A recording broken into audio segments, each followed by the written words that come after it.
Bonjour à toutes et tous, vous écoutez First Print, votre podcast comics préféré. Nous n'allons pas pousser la chansonnette plus loin au vu du regard ébahi de Corentin qui a songé immédiatement à m'inscrire à The Voice Kids. Démissionner démissionner aussi. Bonjour, vous êtes donc sur First Print pour un nouveau numéro du podcast Back Issues avec le bon accent anglais. Qu'est-ce que c'est ? C'est un numéro pour écouter nos belles voix parler de comics. Back Issues is back. Yes, c'est le deuxième numéro pour revenir un peu sur des sorties du mois de septembre 2020 et nous allons faire un petit numéro spécial VO. Le premier numéro c'était de la VF, là ce sera de la VO et par contre on vous promet que pour les prochains numéros nous allons faire du mélange avec de la VO. Et c'est comme ça parce que on n'a aucune limite. On est là, on nique le game VO, VF, bra. Mais tout de suite Iron Man 1, une nouvelle série chez Marvel, voilà, sans transition aucune. Du coup, c'est un petit peu abrupt, mais c'est aussi comme ça qu'on aime les choses. C'est voilà, on n'a pas besoin de prendre deux pincettes. Corentin, tu as lu la nouvelle série Iron Man, écrite par Christopher Cantwell et qui fait suite en fait à la précédente série Iron Man qui était pilotée par Dan Slott et Valerio Schiti. Schiti. Mais du coup, ouais, si tu lis avec l'accent anglais, c'est pas forcément ouf. Mais en plus, c'est Cafu qui dessine. Le volume de Dan Slott qui s'est conclu avec le faux event Iron Man 2020, c'était le faux event. C'était nul. C'était un crossover. C'était pas terrible. C'était pas terrible. Ils ont quand même fait des trucs, ils ont greffé des trucs du genre I Wolverine 2020, des trucs. Bah après ça c'était. Moi j'aime le concept de I Wolverine me plaît au départ, mais c'est vrai que l'événement effectivement était un non-événement. Enfin c'était juste pour écouler du stock de singles quoi grosso modo. Mais d'une manière générale, le run de Dan Slott n'a pas été aussi bien accueilli que Marvel l'aurait bien aimé. Je pense que ça a quand même été. Surtout que ça n'a même pas duré très longtemps. Enfin ça sur place quoi finalement. Ça a pas duré longtemps du tout surtout. Oui, puis il y a pas grand chose qui est vraiment ressorti à part Arno Stark qui en fait était juste un vilain fonction pour l'arc. Arno Stark, voilà, pour l'arc. J'ai rien dit hein. Oh mais je t'ai vu sourire. J'ai rien dit. En plus tu sais c'est Arno Stark le vilain de Iron Man 2020. Du coup c'est pas mal. Et en plus c'est vraiment Arno à RNO comme du coup donc. Ouais, je sais bien. Tu as une double vie. Peut-être. De milliardaire qui vend des armes. J'aimerais bien. Ouais, pas besoin de Tipeee du coup dans ce cas-là. Donc ouais, là effectivement c'est un reboot, enfin un relaunch avec Christopher Cantwell. Donc Cantwell on l'avait déjà vu chez Dark Horse Comics, notamment pour les séries She Could Fly, mais aussi pour la nouvelle série The Mask et la mini-série Everything. Avec Ian Culbard qui parlait un petit peu de consumérisme dans une ville à la Twin Peaks, vachement inspiré par Stephen King. Il y avait un bouquin de Stephen King qui parlait, je crois que c'était pas la petite boutique des horreurs, mais un truc comme ça, tu vois, justement, un magasin maléfique. Bazar. C'est ça. Un magasin maléfique fout la merde dans une petite ville tranquille. Donc après ça, il a effectivement été drafté par Marvel pour la série Doctor Doom, qui actuellement en pause après quelques numéros, qui était pour le coup une lecture assez fraîche et assez originale sur le personnage, qui démarrait très bien, bon, qui s'est un peu perdu en chemin parce que je pense que Cantwell a pas forcément l'habitude de gérer des projets de très long terme, parce que jusqu'ici c'est quand même des mini-séries qu'il nous a proposées. Donc, mais qui partait un peu pareil sur des bonnes idées, genre par exemple l'humanité qui voulait trouver une façon d'absorber le CO2 de la Terre et de l'envoyer dans un trou noir. Des bombes arrivaient sur la station lunaire qui servait à absorber justement le CO2 et tous les regards se tournaient vers Doctor Doom qui à ce moment-là essayait de gérer une guerre avec la patrie la plus proche de ces Balkans fictifs dans lesquels se trouve la Latvérie.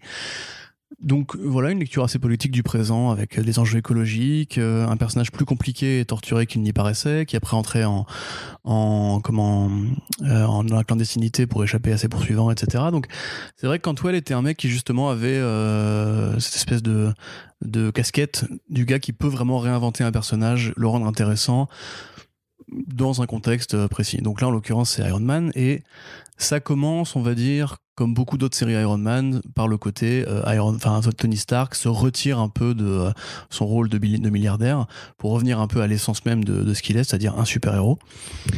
Dans un monde justement où les réseaux sociaux existent, où tout le monde a un avis sur l'action de Tony Stark et en général les gens n'hésitent pas à formuler cette opinion.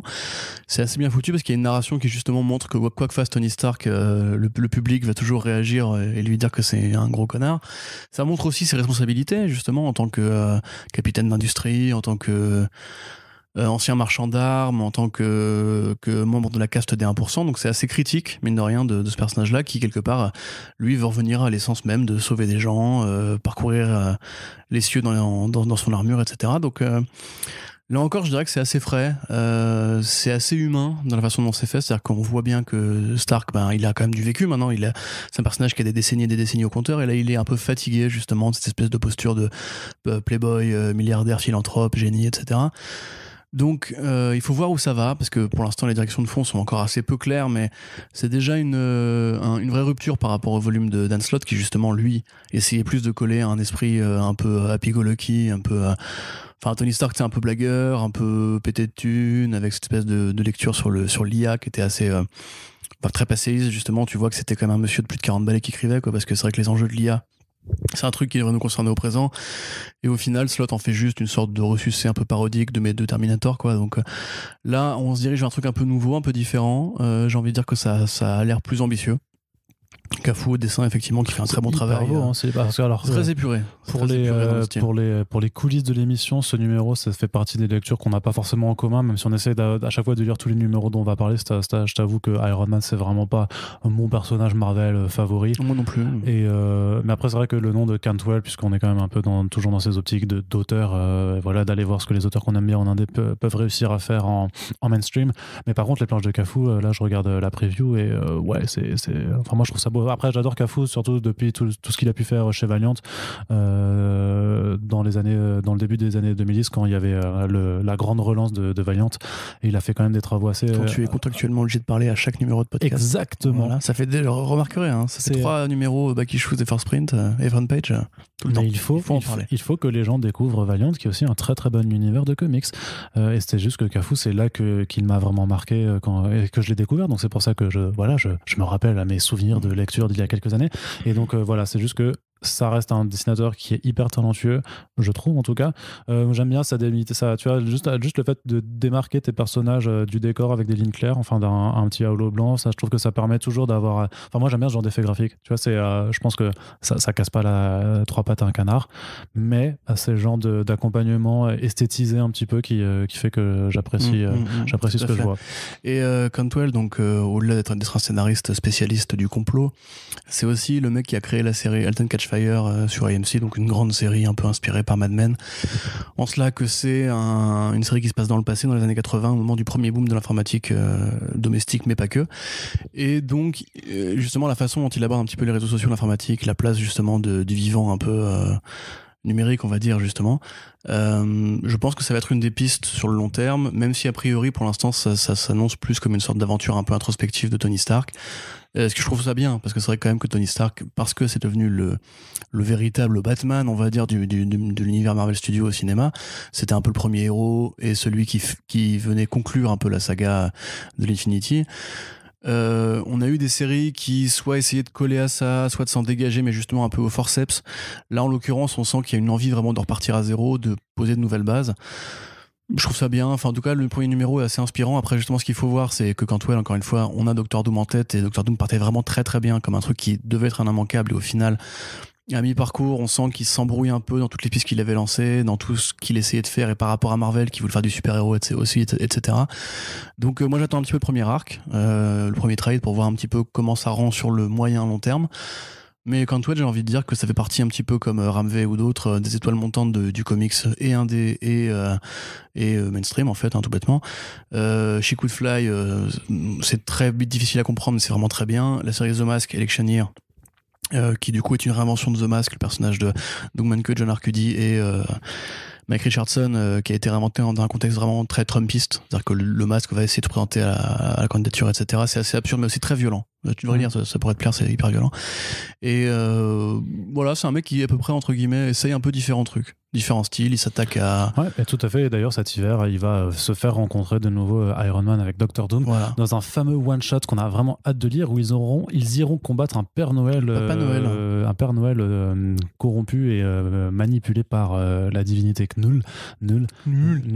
Voilà, donc ça, je pense que ça sera nul, par contre, du coup, sans jeu de mots. On verra. Iron Man, en tout tout cas, c'est une bonne reprise, un bon relaunch, en tout cas un bon premier numéro, et il faudra bien sûr confirmer l'essai avec le mois suivant, avec le numéro 2, enfin du coup en ce mois d'octobre. On continue un petit peu à vous parler de mainstream, mais pas si mainstream que ça, avec le premier numéro de Hellblazer Rise and Fall. Ça c'est l'élitisme du mainstream du coup. Ouais, c'est ça, mais voilà, mais on ne se refait pas, Corentin. Je veux dire que là vous allez comprendre que la sélection a été pilotée par Corentin en mode élitiste automatique. Pas du bien tout. Entendu, au prochain numéro, on parlera de death metal, de Empire et des autres merdes de speed metal. Et de speed metal, c'est ça, voilà. Qu'est-ce que je veux dire donc? Vite. Rise and Fall, donc un titre de Tom Taylor et Derek Robertson. Ce sera une mini-série publiée dans le DC Black Label, donc le format un petit peu prestige de DC Comics, et surtout ce qui est censé être un peu une enclave à hauteur pour qu'ils puissent s'exprimer sur les personnages de leur choix. Après l'annulation justement du titre Hellblazer Constantine qui était excellent de Simon Superior et Aaron Campbell, on est quand même content de pouvoir se consoler un petit peu avec du Hellblazer par Tom Taylor, parce que Tom Taylor, c'est le gars qui a fait Injustice, qui a fait un très bon volume de Suicide Squad en ce moment. C'est le gars qui a aussi fait par exemple DC, oui, c'est vrai, DC, j'allais l'oublier, mais en fait, c'est un peu son méga carton plein voilà, c'est quelqu'un qui est à l'aise tant avec la violence et la mort. Avec la violence et la mort, bien entendu. Mais je veux dire qu'il est à l'aise dans le fait de manipuler des personnages de très mainstream, de faire du blockbusters, mais de le faire de façon quand même carrée, intelligente, et surtout avec une vraie connaissance de la caractérisation de ces personnages. C'est-à-dire que ce soit avec Injustice ou Deceased, par exemple, son Superman, tu sens qu'il l'aime et qu'il connaît ce personnage et qu'il a quand même envie en fait de te parler de Superman, même si c'est pas le propos principal de l'histoire. Donc il avait aussi fait X-Men Red qui était pas trop mal chez Marvel. J'ai pas lu son Infamous Iron Man, donc je ne peux pas dire si c'était bon, mais en tout cas chez DC, grosso modo, c'est un bonhomme qui est efficace. Il a commencé Seven Secrets chez Boom Studios, qui est aussi franchement plutôt bien fichu. Mais donc là, Hellblazer, John Constantine, on retrace un peu son enfance. Justement, l'introduction sur l'enfance permet d'aborder après l'histoire dans le présent, où en fait, il y a une amie d'enfance qui retrouve Constantine après en fait qu'on ait découvert un homme transpercé, empalé, voilà, merci, empalé sur le clocher d'une église avec des ailes d'ange, et ça pourrait faire un lien avec une histoire justement commune à l'inspectrice Aïcha et à John Constantine, où quand ils étaient petits, après avoir tenté une invocation ratée, en fait ils étaient 3 avec un autre gamin, et en fait ils ont été emportés par une inondation, sauf que eux deux ont survécu, le gamin est mort, ça lui traîne un petit peu sur la conscience depuis toutes ces années, et voilà donc ce cadavre mystérieux qui apparaît, fait ressurgir ces démons du passé avec potentiellement ce garçon qui serait toujours dans les parages même s'il est mort. Des mystères, c'est lugubre, on ne sait pas trop où aller, mais voilà, on va pas en dire plus, puisque bien entendu comme c'est un podcast VO, on imagine que si vous lisez de la VF, peut-être que vous nous écoutez quand même, mais du coup on va essayer quand même de pas trop en dire. Après bien entendu, voilà, c'est de la VO, donc si vous attendez la VF, j'ai envie de dire, même si on se prive un petit peu d'une partie de notre auditoire, c'est plus prudent de ne pas tout écouter. Ça c'est sûr que ça arrivera en VF de toute façon. Oui, parce que Tom Taylor c'est une marque sûre. Il peut y avoir des doutes sur le truc qu'on va dire plus tard, mais a priori là c'est clair et net. Ouais, c'était bien. C'est dessiné donc par Derek Robertson, dessinateur prolifique, à qui on doit notamment The Boys, pour ne citer que cela. Et je m'attarde justement là-dessus, puisque à la lecture de ce premier numéro, on se dit damn, est-ce que ce serait pas un petit peu du Garcenis quand même, parce que c'est brosson, c'est trash. En plus Garcenis a fait un énorme run sur Hellblazer, donc il y a un mec gros à poil empalé sur un pic avec des ailes dans le dos, donc c'est très Garcenis effectivement. Oui, c'est effectivement, je pense que c'est un hommage tout à fait volontaire, et c'est pour ça a priori qu'il a été cherché Derek Robertson, pardon. Probablement que Tom Taylor, comme tout le monde, est fan du volume de Garcenis sur Hellblazer. C'est effectivement assez marrant en tant que travail d'imitation. Après ça revient justement aux origines de John, dans un truc, d'ailleurs je ne saurais pas dire si c'est effectivement raccord avec la continuité Hellblazer ou pas, il faudrait vérifier, mais ça va, t'as que 300 numéros à aller éplucher. Allez, on y va. On pose le podcast, on y va, on revient. Donc plus sérieusement, c'est vraiment bien foutu, moi je trouve, autant au sens où effectivement je suis pas très fan de lecture de Taylor en général sur les super-héros. Je sais que ce n'est pas une opinion très populaire, mais voilà, c'est pas trop mon style, on va dire. Par contre, je trouve qu'il s'en sort effectivement très bien dans cette espèce de boulot d'imitateur. C'est très bien recomposé. On voit un peu l'Angleterre prolo, d'où vient John. C'est marrant parce que c'est pouilleux, tu vois. Ouais, c'est marrant parce qu'il est pas du tout anglais, il est australien. Donc c'est marrant comment il arrive quand même à bien retranscrire un peu cette atmosphère. Je trouve que l'esprit un petit peu justement, c'est peut-être plus de l'imitation dans le côté les grands les grands auteurs qui ont fait Constantine étaient quasiment tous des Anglais ou des Écossais ou des Irlandais. Des Britanniques, quoi. Ouais, des Britanniques, c'est ça. Donc il va chercher un petit peu ces référents-là. On voit effectivement toujours ce côté John qui a toujours un traumatisme qui le hante depuis toujours, et c'est pour ça qu'il est arrogant, et c'est pour ça qu'il est alcoolique, et c'est pour ça qu'il est autodestructeur. Avant, il y avait la petpetite nénette qui avait été enlevée par le démon Bélial, et maintenant, c'est cette espèce de pièce rajoutée qu'on fait, qui était son ami d'enfance. J'aime bien la violence graphique en général, mais là en l'occurrence c'est bien foutu parce qu'effectivement t'as surtout qu'avec ces gerbes de sang. Ouais, c'est ça, mais en plus avec Robertson, donc voilà, vous avez lu The Boys, vous avez lu les autres trucs qu'il a pu faire. Voilà, en général, il était sur Happy notamment aussi qui était bien trash de Grant Morrison. Voilà, Robertson quand il fait de la violence, c'est graphique, c'est explicite et c'est gras. Et c'est de l'humour gras. C'est un peu sale. Voilà, c'est pour les mecs qui justement aiment bien le côté la tête elle a explosé, c'est rigolo, tu vois. Donc là, le travail d'ambiance graphique est bien foutu aussi. Ça a l'air d'être une bonne mini-série, le Blazer, en fait, qui se lance, qui a priori va pas révolutionner quoi que ce soit, mais c'est cool de voir que Taylor s'intéresse à ce personnage-là. C'est cool de voir que DC le laisse bosser justement avec cette espèce de travail de copieur parfait, on va dire, de Garth Ennis. D'ailleurs, on en reparlera plus tard pour un autre scénariste qui fait aussi du Garth Ennis. Moi, c'est le Blazer que j'aime. Après, il avait vendu un propos un peu social, etc., par rapport justement au fait que les victimes de la série seraient a priori tous des 1% qui se retrouvent toutes empalées, à tomber du ciel et à crever sur le dos d'une église. Oh, c'est un petit peu politique, ça, j'aime pas trop. Il faut voir justement comment ça rend, parce que pour l'instant, à part le côté un peu Billy Elliot de l'enfant de la classe moyenne américaine, la classe même pauvre américaine, qui justement, parce qu'il y a un rapport à sa mère, il y a un rapport à son papa qui est un peu un vociférant britannique, un peu alcoolo, donc il faudrait voir où est-ce qu'il nous emmène avec ça. En tout cas, la relation Aisha et John est plutôt bien foutue pour l'instant. On a un Constantine qui clope, on a un Constantine qui jure, on a des têtes qui explosent. J'ai envie de dire que c'est un peu ça qu'on veut. Et non, pour le coup, moi, j'avais un peu peur justement parce que effectivement, comme tu dis, la série de Spurrier a été annulée. Et moi, j'ai vraiment adoré ce que j'en ai lu.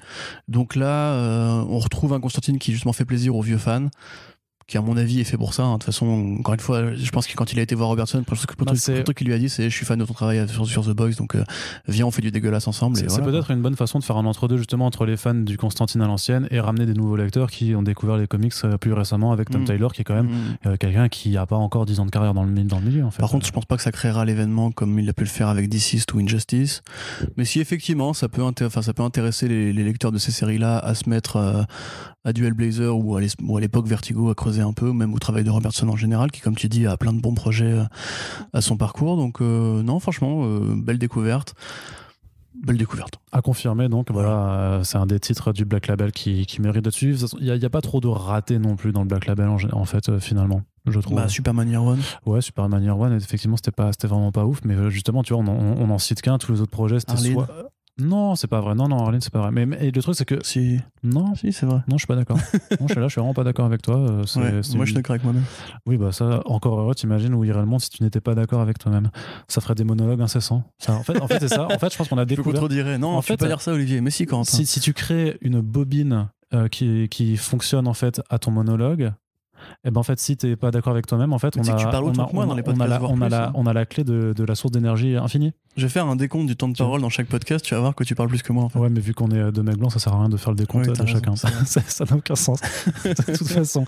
Allez, sachant que je suis un peu. Minorité alsacienne. Ouais, c'est ça. Ouais. J'allais dire italienne pour le coup, mais les deux du coup. Est-ce qu'on a envie de compter la minorité italienne? C'est ça. Pas exagéré. Allez, c'est fini pour le mainstream. Voilà, c'est cool, hein. Mais on vous reparlera de tout ce qui est Empire, Death Metal, etc. Les Cross-Off Words. Voilà, quand tout ça sera fini et qu'il y aura moyen, enfin Empire c'est fini, mais quand il y aura moyen de faire un gros bilan. Empire, on va pas revenir dessus très longtemps. C'était pas bien, c'était pire. Enfin, je voulais faire un mot. Non, c'était nul. C'était pas bien, c'était pire. C'était Empire. Ouais, c'est pour ça, tu vois, Empire. On en parlera pas en bien, on en parlera en pire. C'est ça, voilà. Pas mal. J'aurais voulu en parler en bien, mais. On en parlera en pire. C'est ça. Ça, c'est vraiment de l'humour. Ça, c'est. Bien manger, on est fatigué, la digestion, c'est un peu douloureuse. Alors, le vendredi 27 octobre, au Théâtre de la Loutre et de la Charrue, vous pourrez retrouver Arnaud et Corentin en spectacle. Professionnel. Oui, c'est vrai. mais un petit peu d'humour ne fait pas de mal. Mais justement, on a terminé cette petite partie mainstream. De toute façon, voilà, Baki Shoes, c'est des formats courts, c'est grosso modo, on essaie d'avoir 1 heure max. Et vu que là, on parle de Baki Shoes VO vraiment, donc on se concentre que sur des single issues, on va pas non plus passer plus de 10 minutes pour un numéro de 30 pages. Donc, ceci étant dit, on passe à un petit peu d'indé, puisqu'il y a parce que voilà, c'est une industrie qui est foisonnante, il y a énormément de trucs qui sortent et qui sont bons à lire. Alors bien entendu, il faut faire un peu de choix entre vraiment les trucs qui ont une chance d'arriver en France un jour ou l'autre, les projets d'auteurs qu'on apprécie particulièrement, ou juste un peu les projets qui font un peu le boom en ce moment. Et pour le coup, c'est plutôt un projet d'un auteur-artiste qu'on aime bien, avec lequel on va commencer. Ça s'appelle Big Girls de Jason Howard. Oui, alors on en avait déjà un peu parlé au moment de l'annonce de la série. Jason Howard, donc, qui est fameusement le copain de Warren Ellis sur Trees et Cemetery Beach. Deux très bonnes séries au demeurant, mais voilà, après libre à vous de faire un peu votre tri par rapport à ce que vous comptez acheter ou pas, en fonction de l'auteur et de son comportement. Là en l'occurrence il est seul et c'est un peu ses débuts au scénario, j'ai envie de dire, même si on sait qu'il a coécrit quelques passages de Cemetery Beach. Dans un monde futuriste très inspiré par Pacific Rim ou Evangelion et tous ces univers de monstres géants, où un virus apparaît et transforme justement les hommes qui en sont atteints en kaiju, j'ai pas envie de dire insectoïdes, mais plus mutants, voilà, ouais. Des apparences pustulantes, assez grossières et peu ragoûtantes. Le virus en revanche atteint certaines femmes, mais ne les transforme pas en monstres, simplement en femmes géantes. Voilà. Donc c'est un petit peu une sorte d'hommage à la fois à la culture des Godzilla, des films de Lato, etc., et au film de série B américain L'attaque de la femme de 50 pieds. Oui. Que tu connais probablement, tout le monde connaît le poster, tu sais, avec voilà, cette grande femme au milieu d'une ville. Là, en l'occurrence, du coup, c'est dans un monde futuriste dans lequel le gouvernement, n'ayant pas de recours face aux monstres géants, embauche ces femmes de 50 pieds, ces femmes géantes, pour combattre les kaiju, et s'en ressort de très belles scènes de combat dans un paysage urbain un peu désolé. C'est relativement peu désespéré, contrairement à ce qu'on pourrait attendre justement de ce genre de série. C'est même assez léger, je trouve. Fun, ouais, il y a du fun. Voilà, on suit Amber, qui est donc l'une des nouvelles recrues du programme des Big Girls, qui se pose un peu des questions sur sa condition, sur la condition des monstres, qui peut-être n'est pas aussi soldate que ses collègues, et qui va du coup défourailler à la fois des Strums, tout en se posant la question de qui sont ces Strums. Est-ce que vraiment ils ne restent pas un peu des humains qu'ils étaient au départ à l'intérieur? Et évidemment, il y a un complot, évidemment, il y a des forces qui se mettent en place pour essayer un petit peu de montrer la vérité du monde, comme dans toute société de dystopie classique. Vous avez un grand général qui est à la fois le chaînon manquant entre le général de Avatar, le colonel de Avatar, et celui qui dirige la ville de Neo-Tokyo dans Akira. Vous avez évidemment du coup l'interrogation de l'origine même des bestioles, puisqu'on n'en sait rien. En fait, très peu de choses sont connues au début de la série, et vous avez donc ce corps interarmé de femmes géantes qui, comme dans beaucoup de séries militaires futuristes, justement, vous allez avoir des portraits un peu stéréotypés, et puis des belles scènes d'action. Alors ça interroge forcément, mais métaphoriquement, ça interroge justement la place des femmes dans la société, puisque le fait que les femmes ne se transforment pas en monstres contrairement aux hommes, ça dit des choses forcément dans un contexte. Puis bon, tu penses forcément un petit peu à une certaine thématique de toxicité masculine. Oui, c'est ça, Ménard-Trash, etc. Mais c'est pas forcément aussi simple que ça, puisqu'on voit qu'il y a un groupe de résistants, là encore, un énorme stéréotype de ce genre de fiction, un groupe de résistants qui, en l'occurrence, essaye justement de se poser des questions: pourquoi les femmes, pourquoi les hommes, mais en même temps, il y a aussi des hommes dans leur rang qui sont pas nécessairement des hommes malveillants. Donc, on passe un petit peu de la planète des singes à Pacific Rim, à Akira, justement, dans un esprit finalement de dialogue fun, de bonnes bastons qui font très manga pour le coup.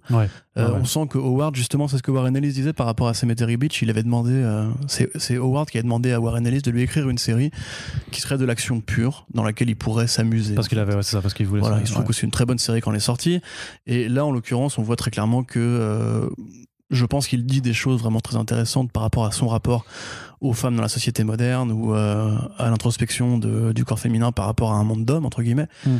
parce que ça reste des hommes qui donnent des ordres aux big girls, même s'ils sont tout petits. C'est un scientifique masculin, un général masculin, et en général un monde dont on voit plutôt les hommes plutôt que les femmes. Il faudra voir comment Howard de toute façon développe cet aspect-là au fil des numéros, parce que là il y en a que 2 qui sont sortis, donc voilà, moi j'ai lu que le premier. Moi j'ai lu les 2, mais on pourrait se poser la question justement de est-ce que aussi tout ça n'est pas un prétexte pour de grosses bastons un peu stylées dans une ville un peu carton-pâte de films de monstres japonais. Oui, après quelque part de toute façon c'est toujours l'équilibre que tu as entre vraiment le fait de raconter une histoire pour divertir et aussi de savoir si quelque part tu as un petit peu des petites idées qui te parlent, parce que de toute façon généralement quand tu es dessinateur et auteur sur un même projet, de toute façon il y a une part ne serait-ce que minime de toi et de tes envies et de ton choix qui se décline après dans ce que tu racontes. Donc après il y a des bouquins qui sont plus ou moins appuyés sur leurs propos, on va y revenir peut-être même après avec le prochain titre, enfin même les 2 prochains titres. Celui-là c'est quand même plus aussi une volonté, voilà, comme tu le dis, de s'amuser, de rendre hommage à des on va dire des genres codifiés du cinéma, de la bande dessinée, des cultures de l'imaginaire, et de voilà une envie de se faire plaisir tout en mettant un petit zeste de quelque chose d'actuel, parce qu'en même temps voilà, les auteurs forcément se posent des questions aussi sur ce qui se passe de l'autre côté. Ça a vraiment la candeur et la naïveté d'un premier projet en fait, et on sent que Howard n'est pas aussi vétéran de l'écriture que du dessin.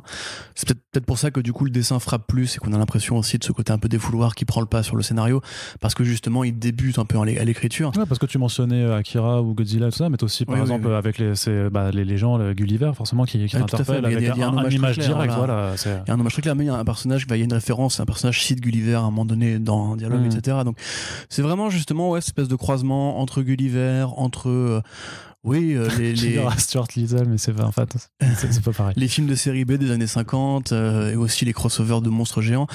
Moi, ça me fait plaisir parce que c'est vrai que c'est un genre que j'affectionne particulièrement. Je suis très fan de Godzilla, comme beaucoup de gens le savent. Ouais, qu'on voit pas souvent au final. Qu'on voit pas souvent, mais justement, j'allais en parler. On a quand même Kaiju Max, qui est un petit chef-d'œuvre de l'indé qui justement prend les Kaiju sous un angle un peu différent. Vous avez récemment The Kaiju Heist aussi, qui est un film de braquage sur fond d'attaque de Kaiju. Vous avez donc Big Girls qui se lance. T'as Giants qui est sorti, qui vient d'arriver en VF chez Urbanic, dont on reparlera parce que c'est vraiment très sympa. Effectivement, donc quand même il y a des choses qui se passent un peu au niveau des bestioles géantes en ce moment. Là en l'occurrence c'est un peu le pendant féminin justement, et le pendant peut-être le plus engagé, parce que Kaiju Max est engagé, mais ça reste quand même une série qui n'a pas un propos que tu peux appliquer au quotidien par rapport aux changements sociaux liés au féminisme, à la Farvelstein et compagnie.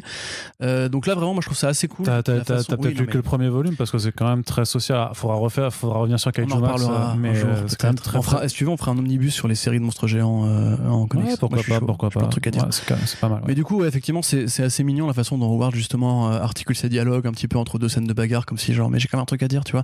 Et c'est vraiment c'est mignon comme un premier bouquin, sauf que évidemment vous avez derrière une brute au dessin. C'est le mec vraiment, les lignes de fuite dans les combats, les doubles pages où la meuf met un grand high kick à un monstre géant entre 2 petits buildings, etc. C'est vraiment un petit fantasme justement si on aime ce genre très précis et très niche des combats de bestioles géantes. Donc moi je trouve ça en tout cas très cool, c'est très original, il y a peu de BD qui ressemblent à ça finalement. Et pour Howard qui justement se lance un petit peu sans Warren Ellis, la prestation est pour l'instant très convaincante et j'ai très hâte de voir comment ça va se développer. Très bien. Et en plus, kiffé, c'est bien, oui. Mais en fait, faut pas que tu me demandes, parce que si j'ai rien de plus à ajouter, c'est que de toute façon ton analyse me convient et j'ai déjà pu de toute façon dire ce que j'en pensais. Après, je voulais juste, avant de passer à l'autre titre, t'informer que mon petit doigt m'a dit que il y a certainement un éditeur sur le coup pour une arrivée en VF. Donc voilà, ça fait. Qui je ne peux pas. Tu me le dis. Non, je ne peux pas te le dire. Je te le dirai, mais pas en podcast. Attends, bouge les lèvres et je devinerai. Eh bien, c'est. Exactement. C'est Habidibidoup. Exactement. La maison d'édition. La fameuse. Okay. Mais donc voilà, je pense que ça devrait arriver l'année prochaine. Donc on croise les doigts et voilà, vous saurez si ça débarque chez nous que vous en avez entendu parler sur First Print, et donc vous savez que si on en a dit du bien, c'est que c'est forcément bien. Moi je la conseillerais quand elle sortira en VF, tout à fait. Ok. Allez, à moins que le numéro 3 soit vraiment nul à chier. C'est que d'un coup ce soit la catastrophe totale, mais c'est du jour au lendemain, genre le mec il pète un câble, il fait un numéro pourri. C'est ça, il fait j'en ai rien, je m'en fous en fait. Ou alors que ça vire full mascu, tu sais en fait. En fait les monstres mâles c'est les gentils. Ouais, c'est ça, gros twist et tout. Bref, allez, on continue avec un autre titre indé d'un auteur qu'on aime beaucoup qui s'appelle Aleš Kot. Ça s'appelle Lost Soldiers, c'est sorti chez Image Comics, c'est une mini-série en 5 numéros et ça aborde à la fois la question de la masculinité toxique, encore une fois, décidément, c'est un thème. Podcast de gaucho. C'est ça, complètement. JW. Ah, il y en a vraiment. Là, pour le là. coup, rassurez-vous, il y a des soldats et des gens qui font pam boum boum. Oui, non, Donc, tout va bien. il y a de la baston, il y a des très beaux dessins, donc c'est pas, voilà, c'est pas parce que ça parle Il n'y a de. aucun personnage féminin dans le premier numéro. C'est vrai aussi. Quelque part pour un truc qui veut discuter de la masculinité toxique entre mecs, quoi. Je sais pas. Couilles. Entre couilles, voilà. Donc, on suit des soldats à la guerre du Vietnam, on étudie un petit peu les rapports de force justement et dans le corps de l'armée notamment l'exacerbation de la virilité et à quel point les comportements entre guillemets virils peuvent mener à des désastres et encore plus dans ce contexte hyper difficile qu'est la guerre du Vietnam. Alex Scott, c'est quelqu'un qui aime beaucoup interroger l'Amérique, la société américaine et son histoire, surtout dans le futur, parce qu'il a quand même fait Days of Hate notamment, qui était vraiment très actuel, un futur très proche. sur une question limite de guerre civile pour des désaccords politiques. Vous voyez où on veut en venir. Ça fait partie des mecs qui prédisent le futur comme Mark Russell. Ouais, j'espère. Peut-être pas comme dans Days of Hate complètement, mais donc voilà, avec Lost Soldiers, il fait quand même un exercice de style un petit peu différent puisque il reparle des États-Unis, mais là il confronte le passé en fait avec la guerre du Vietnam qui de toute façon fascine, qui a fasciné énormément de monde dans l'imaginaire collectif, que ce soit en film, que ce soit en comics et avec même dans le mainstream avec un Punisher. Ce qui est peut-être l'une des guerres qui a donné le plus de chefs-d'œuvre du cinéma, encore qu'on pourra me dire que la Seconde Guerre mondiale, etc. Mais c'est vrai qu'on a des Platoon, des Apocalypse Now.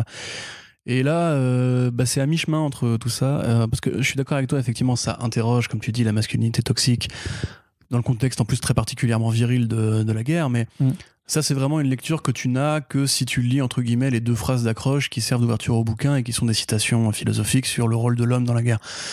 Tu peux très bien choisir de la lire comme une simple série de vétérans. Ça pourrait presque être un film de Clint Eastwood qui a effectivement, que tu peux lire, entre guillemets, dans un certain prisme, mais qui, pour moi, est peut-être l'un des travaux de Alex Scott les plus indirectement politiques.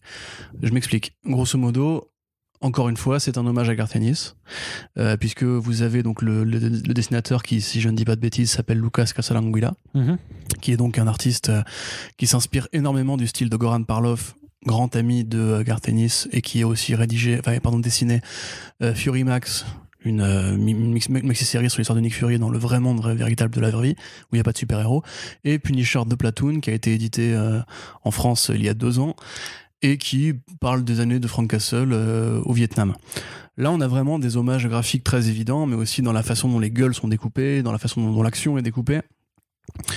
Donc c'est vraiment de la même façon que Tom Taylor rend hommage à Garth Ennis avec Derek Robertson. Là, on pourrait se poser la question de est-ce que Alex Scott n'a pas été chercher volontairement un mec qui savait faire du Goran Parlov pour faire son espèce de réponse ou de critique de ces séries très viriles justement que déploie Garth Ennis, qui a aussi un propos très anti-guerre, il faut le savoir, et qui a aussi surtout un amour des vétérans. C'est-à-dire que The Platoon, vous le lisez, c'est raconté au passé par des vétérans qui ont connu Castle à l'époque et qui sont tous devenus de vieilles personnes, etc. Là, vous avez la même chose, vous avez donc un trio de soldats, on va dire, 2 héros et un anti-héros, qui donc reportaient les champs de bataille du Vietnam, qui sont revenus avec des fêlures, mais surtout qui n'ont jamais réussi à quitter la guerre et qui aujourd'hui maintenant sont devenus les mercenaires qu'on envoie au Mexique pour sécuriser les villes aux mains des cartels, notamment la ville de Ciudad Juárez, qui est donc la ville qui a inspiré, comme tu me le disais Arnaud, Sicario, qui est aussi donc l'une des capitales du crime, qui était pendant très longtemps la capitale du crime du monde,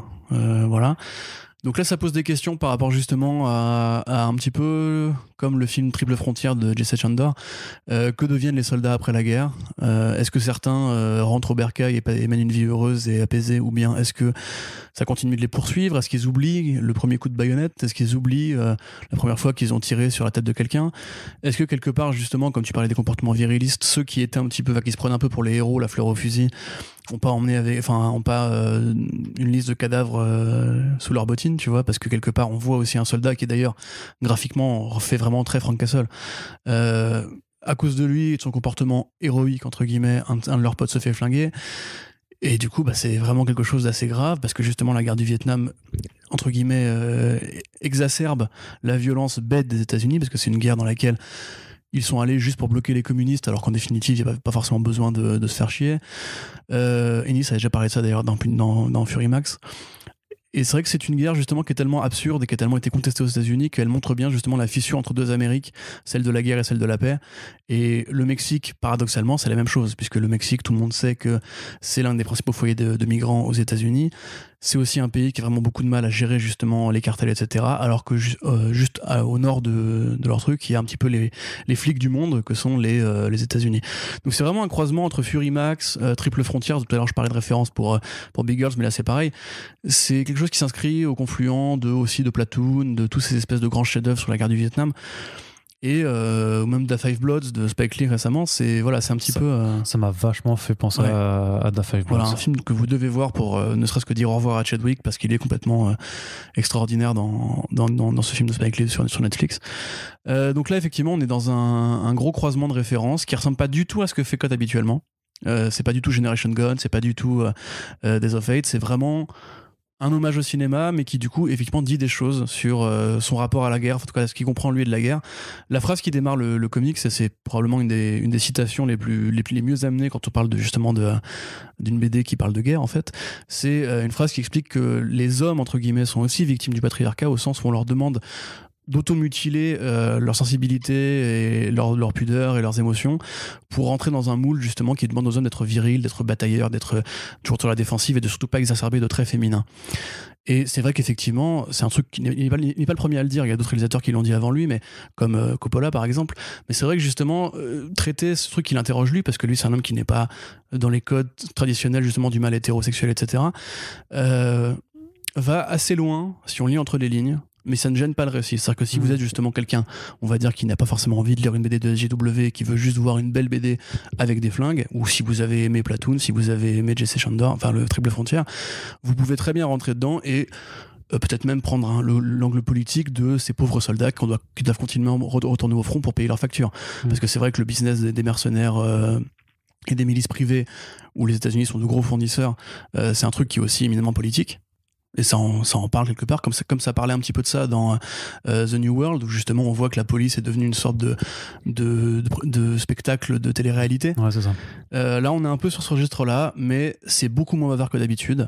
C'est plus en fait narré, il y a beaucoup plus de cases de narration que d'habitude. C'est superbe à regarder, c'est vraiment une magnifique bande dessinée. Je sais pas si c'est lui si c'est l'artiste qui fait ses propres couleurs, parce qu'il y a une technique de mise en couleur. C'est une colo qui jaillit justement, alors c'est les couleurs évidemment qui sont très flashy. Ça suit pas les traits, c'est vraiment ça déborde un petit peu, et en même temps il y a des ambiances qui sont créées, il y a des scènes, notamment une scène d'affrontement dans la jungle du coup, mais qui est vraiment magnifique à regarder. Je pense que ça participe de cet hommage au cinéma, justement un petit peu comme quand Jock s'est occupé de la colo je sais pas si c'est lui qui l'a fait d'ailleurs, mais de Witches, où on voyait justement c'est pas Jock. On voyait ces espèces de pointillés un peu violacés, comme une vieille photo qui aurait été prise à contre-jour, etc.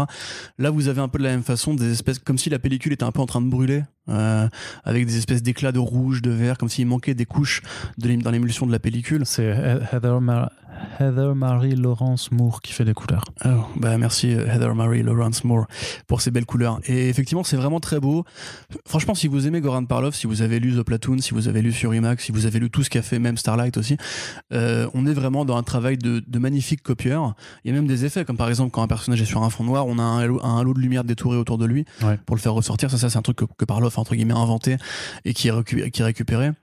Pour moi, c'est clairement, faudra peut-être un jour lui poser la question, mais c'est clairement un truc qui s'inspire, mais ça le fait de manière assez, comment dirais-je, j'allais dire naïve, pas exactement, assez idéalisée, justement, de la virilité et l'intériorité qu'ont ces soldats qui, justement, sont revenus de la guerre et ont laissé, en fait, derrière eux, une part de leur humanité. Donc c'est vraiment bien foutu, c'est de la bonne BD de guerre avec un propos. Ça parle aussi justement de société et ça montre un petit peu des trucs auxquels on pense très peu en fait. Finalement, nous on n'est pas américains, mais c'est vrai que ces mondes d'Occident où à deux pas de chez vous il y a la mafia qui contrôle tout, tu vois, un petit peu comme l'Italie. Voilà, il y a des trucs comme ça qui si, t'inquiète pas que c'est encore un problème aujourd'hui, même si quoi Matteo Renzi a bien voulu en dire. Bref, on va pas partir là-dedans, mais c'est vrai qu'effectivement ça. Parce que, tu vois, nous, on s'imagine peu, on est quand même beaucoup moins en guerre qu'avant en Europe, mais c'est vrai que tous ces soldats qui, justement, sont revenus du Vietnam ou qui sont même aussi revenus d'Afghanistan ou d'Irak, le PTSD, c'est un vrai problème de société aux États-Unis, particulièrement, justement, dans un monde où le healthcare n'est pas forcément aussi répandu. Et Je trouve que c'est justement un nouveau terrain à conquérir pour la fiction, comme pour Triple Frontière, où en fait, il y a vraiment des débats de société à se poser sur en fait tous ces mecs qui sont revenus du front un peu blessés. Est-ce que ça dit en fait justement de la virilité justement dans un monde moderne qui laisse assez peu de place aux failures psychologiques ou à la sensibilité, parce que justement on leur demande d'être des bêtes quoi en fait sur le terrain. Donc c'est vraiment bien foutu. Il faudrait justement en parler plus longuement dans un long format, un papier, etc. pour faire des liens avec d'autres œuvres d'Alej Scott. Mais en tout cas Alej Scott qui reste un des mecs qui compte dans l'indé aujourd'hui, qui aborde vraiment en plus plein de trucs différents, que ce soit la présidence de Trump, les réseaux sociaux, l'écologie, la radicalisation des débats. Ouais, tout à fait. Le défi générationnel aussi. En fait plein de trucs comme ça qui sont vraiment très pertinents. C'est un auteur du présent qui est vraiment hyper pertinent à chaque fois qu'il parle en fait, donc j'arrête pas de répéter les mêmes mots, mais voilà. Si tu veux m'interrompre, Arnaud, n'hésite pas. Non, du tout, je te laisse conclure là-dessus, puisque j'ai l'habitude de tes petits monologues quand tu es largement enjaillé sur un sujet. Moi j'aimerais bien qu'il y ait interaction. non, mais ça dépendra des numéros. Il y a des trucs où clairement, quand je te vois que de toute façon tu dis à peu près tout, justement, je pense que c'est plus pertinent de juste passer à la suite plutôt que de dire oui, je suis d'accord. Et passons à la suite. Parce que voilà, on passe à la suite avec Billionaire Island, un titre de Mark Russell et Steve Pugh, qui est sorti, qui vient de se finir chez Ahoy Comics. Donc Ahoy Comics, c'est une structure éditoriale qui s'est lancée maintenant il y a 2 ans, si ma mémoire est bonne, qui en fait propose des comics en fait où il y a une partie bande dessinée et sinon des petits textes en prose. Alors le format est intéressant. Je sais pas après si ça a vraiment convaincu beaucoup de gens d'aller chez Ahoy pour ces textes en prose, même s'il y a des très bons auteurs dessus. Ça avait commencé avec Grant Morrison notamment. Mais Billionaire Island, qu'est-ce que c'est ?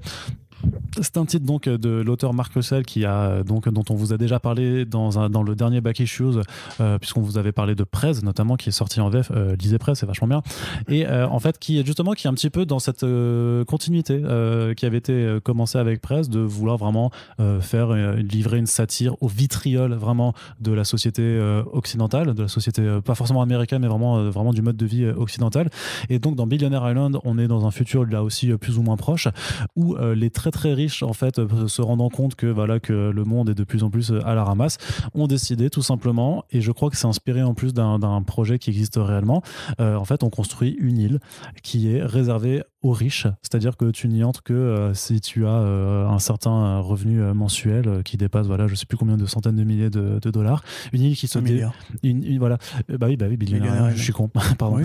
Et en fait c'est une île qui se déplace même pour que justement les pauvres puissent pas la retrouver et essayer d'y aller refuge. Et en fait là-dessus on va suivre en fait d'une part une journaliste qui a été d'abord invitée pour poser des questions au fondateur de cette île et justement qui pose des questions un petit peu trop mais c'est quand même un petit peu inégalitaire ce projet là quand même, c'est pas ultra sympa, il y a pas des trucs un petit peu louches parce que en général les très très riches bizarrement comme dans le monde réel en fait sont souvent dans des affaires plus ou moins morales et t'es engagé je suis complètement, t'as vu comment je suis c'est incroyable Arnaud Mediapart ce statement et on est sur de la vilain gauchiste trentenaire. Ouais, c'est ça, sur de la hot take complètement incroyable décidément. C'est vrai que je suis en train de me dire que la sélection est full gaucho là cette semaine. Ouais, cette semaine carrément, et en même temps qu'on parle plus d'auteurs de droite comme Scott Snyder. Ouais, le fait c'est que c'est une réalité, c'est que à part si tu veux lire les trucs pourris qui sortent chez Antarctica, on fera bientôt un bilan Sean Murphy, vous inquiétez pas. Non mais c'est pas ça, mais je veux dire que si en vrai dans la production quand t'es pas chez un mainstream qui lisse un peu le propos pour qu'on reste vraiment dans ce que j'appelle le pure entertainment, la majorité des auteurs en fait ont une sensibilité sociale en fait, humaniste et de gauche quoi. Donc c'est en tout cas en Indé, oui c'est sûr. En tout cas en Indé sinon justement il ferait du mainstream. En Indé, t'as des trucs comme chez Antarctic Press, c'est vraiment des tout petits éditeurs où je sais que t'as une BD avec où Trump est le leader d'un groupe de héros, je sais pas quoi, un truc comme ça, un truc qui s'appelle Super Maga là, je sais pas quoi. Sérieux ouais. Et puis c'est une parodie. Non, en fait t'as un titre qui est parodique et qui se fout de sa gueule, mais t'as un titre qui est aussi une parodie mais qui est pro Trump quoi, du coup. Il faut que je lise ça. Bah oui, bien sûr.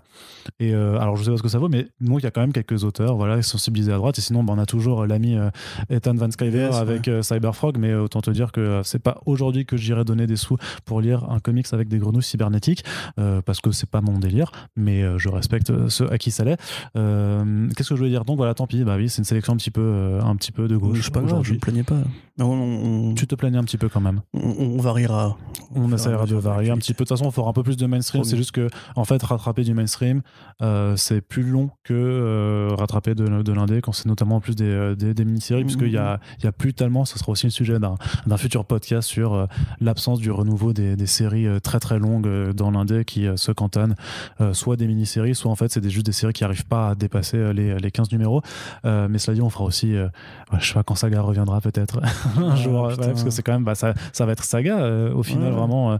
Je veux dire, quand Saga revient, il faudra voir quelles sont les autres séries au long cours. Je veux dire, à part Spawn qui a 300 et quelques numéros. Et sinon, voilà, il y a plus énormément de choses. Dragon aussi. Mais... Oui, Savage Dragon, mais voilà, mais tu vois, Savage Dragon et Spawn. Pas avec Trump non plus d'ailleurs.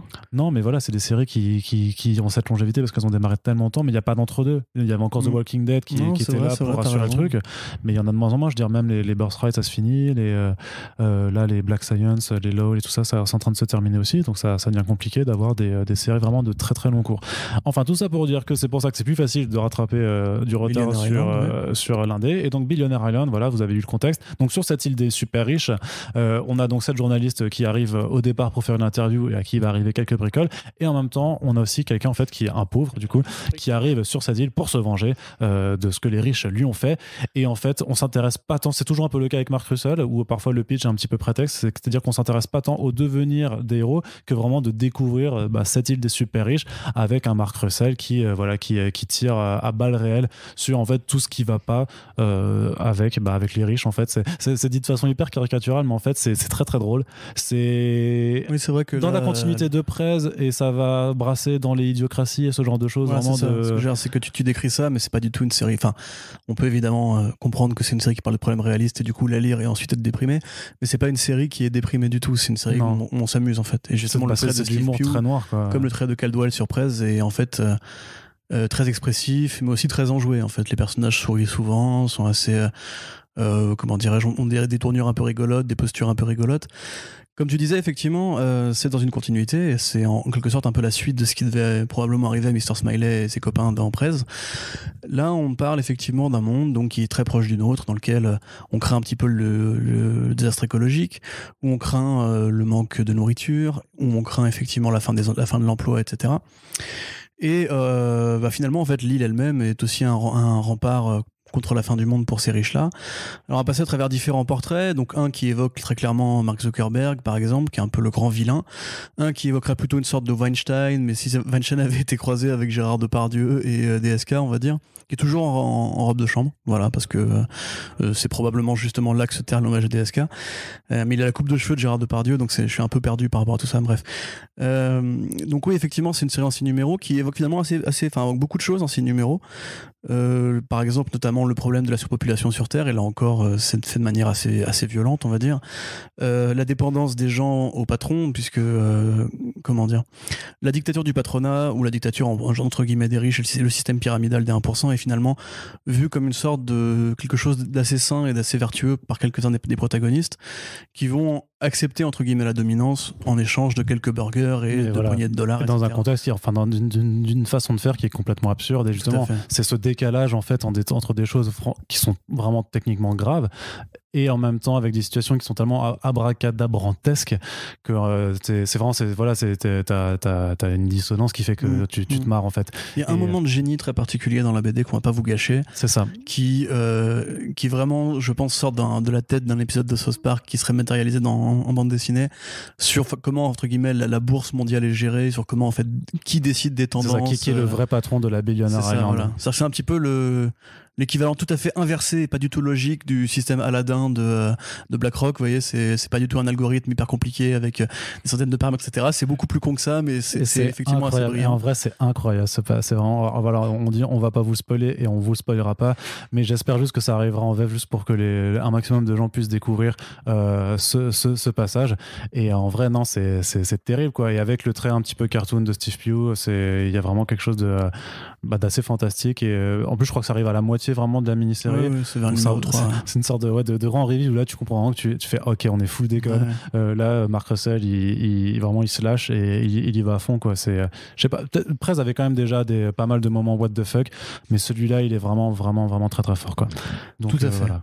Bah oui, après j'ai pas grand chose de plus à rajouter. Encore une fois, c'est vraiment ce genre de BD que tu lis pas forcément en espérant trouver une réponse au problème du monde, mais justement pour voir entre guillemets comment en parler. Un petit peu comme, tu sais, j'en ai déjà parlé une fois, mais les vidéos de John Oliver, tu vois, c'est-à-dire que tu les regardes pour apprendre des trucs sur comment le monde est niqué, mais comme le mec est hyper marrant quand il t'en parle, du coup, entre guillemets, tu te divertis en te déprimant, tu vois. Et là, c'est vraiment le même niveau de délire, c'est vraiment super bien foutu, c'est bien dialogué, les personnages sont tout ça assez vivant, assez vif, ça parodie les médias, les riches, aussi la réglementation internationale. Par exemple, l'île se situe dans les eaux internationales où du coup il y a pas d'impôt. Du coup, les riches peuvent échapper à l'impôt comme ça, donc c'est aussi un truc sur l'évasion fiscale, etc. Donc, c'est vraiment super bien foutu à différents niveaux de couches et tout.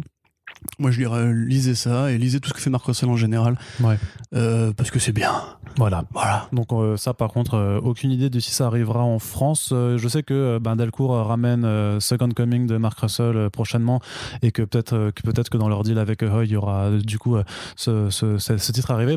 Déjà, on vous reparlera de Second Coming lors de son arrivée en France, mais on vous fera un plébiscite du coup, parce qu'on est des rois du forcing sur certains auteurs. Mais voilà, si vous encouragez, si vous soutenez ce titre-là quand ça arrive chez Delcourt, peut-être que ça incitera à donner un petit peu la suite. De la même façon, j'ai envie de dire, achetez Prez et lisez Prez pour que, par exemple, on puisse avoir les Flintstones de Mark Russell aussi chez Urban. Alors voilà, Corentin soupire, mais ça reste une bonne BD aussi. Bref, lisez du Mark Russell en VO, en VF, mais lisez du Mark Russell. C'est un petit peu comme ça qu'on va conclure ce podcast, puisque oui, déjà, voilà, on arrive déjà quasiment à 1 heure, ça fait 50 bonnes minutes que l'on parle, et comme on essaye de faire des podcasts, voilà, qui savent ménager un petit peu le temps, parce qu'en fait, c'est juste pour vous occuper, voilà, une journée pendant le transport. En fait, c'est complètement calibré, en fait, tu vois. Et rythmique. Voilà, donc on reviendra très bientôt pour la suite des Back Issues avec de la VF, mais aussi de la VO. Le but, c'est de proposer un petit peu des formats avec un petit peu de tout, sachant qu'en fonction forcément de l'actualité de ce qui sort, on pourra refaire soit du full VF, soit du full VO. L'important, c'est de vous parler de comics, de vous donner envie de découvrir des bonnes bandes dessinées. Je pense que c'est l'essentiel. Du coup, on se quitte là-dessus. On vous rappelle que vous pouvez aider plus que de raison nos émissions en les partageant sur les réseaux sociaux. N'hésitez pas à nous dire, et vous l'avez fait pour le premier Back Issue, ça faisait super plaisir, si le podcast vous a donné envie de lire des albums, ou même si vous avez déjà pu acheter des albums. Comme ça, nous enverrons votre commentaire aux éditeurs en disant et notre commission alors frère, envoie les mallettes. C'est ça. Et sinon, nous vous rappelons que nous sommes sur Tipeee. Vous pouvez participer à l'aventure First Print. Vous pouvez nous aider à pérenniser le podcast et à nous faire atteindre les sommets pour aller racheter ensuite TF1. Et voilà, donc on est à quelques euros de 0% du capital, 8,5. Oui, mais faut bien démarrer quelque part. Ouais. Sur ce, je vous dis, je vous souhaite une très bonne journée. Tiens, voilà. Pourquoi pas. Oui. Et on se donne rendez-vous très bientôt pour le prochain numéro de First Print. Salut.